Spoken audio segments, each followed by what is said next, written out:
So hello beautiful guys, तपाईँहरूलाई स्वागत छ मेरो युट्युब च्यानलमा। तपाईँहरूलाई छोटो र मिठो केही सिकाउन गइराखेको छु हैन। मान्छेहरू यही सानोतिनो कुरामा अल्झिराखेको हुन्छ, तर त्योबाट निस्किन सकिरहेको हुँदैन। तपाईँलाई म छोटो र मिठो कुरा के सिकाउन गइराखेको छु भनेपछि how to build a confidence.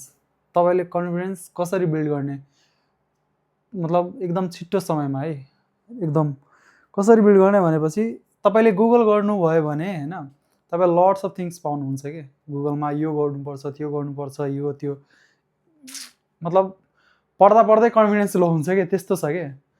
तपाईँलाई एउटा म सिम्पल वेबाट भन्छु कि कसरी बिल्ड गर्ने कन्फिडेन्स लेभल, र आफ्नो परिवारमा, आफ्नो समाजमा, र आफ्नो देशमा, आफ्नो फ्रेन्ड सर्कलमा, आफ्नो जब सर्कलमा कसरी एउटा एकदम प्रोएक्टिभ देख्ने के, कसरी त दुईवटा कुराले मात्र गर्न सकिन्छ। म तपाईँलाई भन्छु फर्स्ट कसरी गेन गर्ने, त्यो दुईवटा कुरा मात्र गेन गर्नुपर्ने हुन्छ है। फर्स्ट थिङ्स तपाईँले पावर गेन गर्नु, र सेकेन्ड कुरा नलेज। हेर्नु साथीहरू, पावर गेन गर्ने तरिका पनि छ, धेरै छ हैन, तर यसले छोटो तरिकाले बुझौँ। तपाईँले पावर कसरी गेन गर्न सक्नुहुन्छ, कसैलाई कुट्नलाई हैन, कसैलाई हान्नलाई हैन, त्यो पावर हैन, तपाईँको अन्दरुनी शक्तिको जुन पावर हुन्छ नि, त्यो बिल्ड गर्नुपर्ने हुन्छ। त्यो कसरी बिल्ड गर्ने भनेपछि तपाईँले एक्सर्साइज गर्नु, सानोतिनो एक्सर्साइज गर्नु, रनिङ गर्नु, पुसअप गर्नु हैन। तपाईँलाई यो गर्न भ्याइरहेको छैन भने तपाईँले घरमै बसेर हैन, मतलब एकदम लाइक हार्ड काम, मतलब केही हुन्छ त्यो गर्न सक्नुहुन्छ। त्यसले पनि एकदम राम्रो पावर गेन गर्न सक्नुहुन्छ, नेचुरल पावर।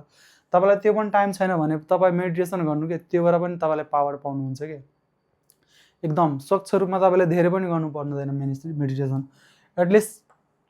तपाईँले एटलिस्ट 30 मिनट मेडिटेसन दिनको गर्नुभयो भने नि एकदम राम्रो पावर क्रिएट गर्छ क्या तपाईँले हैन, एकदम राम्रो। र कुरा आयो अर्को कुरा नलेजको है। यो नलेज एकदम सुन्नमा त एकदम राम्रो हो हैन, तर यसलाई पाउन अति नै कठिन कुरो हो के। नलेज, ज्ञान जसले पनि कसैले पनि आर्जन गर्न सकिँदैन। यो आर्जन गर्नका लागि तपस्या नै गर्नुपर्छ। त्यो कस्तो तपस्या भनेपछि तपाईँले डेली, धेरै पनि हुन, डेली एभ्री डे तपाईँले 15 देखि 20 मिनट कुनै पनि टपिकको बुक पढ्नुहोस् के, कुनै पनि टपिकको बुक पढ्नुहोस्, चाहे त्यो स्टोरी होस्, जे सुकै भए पनि तपाईँ बुक पढ्नुहोस् के। 15 देखि 20 मिनट बुक रिडिङ ह्याबिट बनाउनुहोस् के। र त्यो बुक पढेको कुरालाई राइटिङमा पनि उतार्नुहोस् के, रिडिङ र राइटिङ के, रिडिङ एन्ड राइटिङ के, राइटिङमा उतार्नुहोस् के। यो दुईवटा कुरा तपाईँले प्र्याक्टिस गर्नुभयो भने नि तपाईँको नलेज अटोमेटिकली गेन भएर जान्छ कि एकदमै, र पावरको कुरा थाहा भयो। सो गाइज, यति भन्नको लागि हैन, यही कुरा हो हैन। अनि तपाईँ यो दुईवटा कुरा गेन गरिसक्नुभयो भने तपाईँ एउटा राम्रो कन्फिडेन्स भएको व्यक्ति फिल गर्नु सक्नुहुन्छ कि। To do the bounce back के भन्छ नि, त्यही हो कि। ओके, सो गाइज, मेरो भिडियो कस्तो लाग्यो हैन, प्लिज राम्रो लागेको छ भने सेयर गरिदिनु होला, लाइक गरिदिनु होला। Okay, bye bye, take care.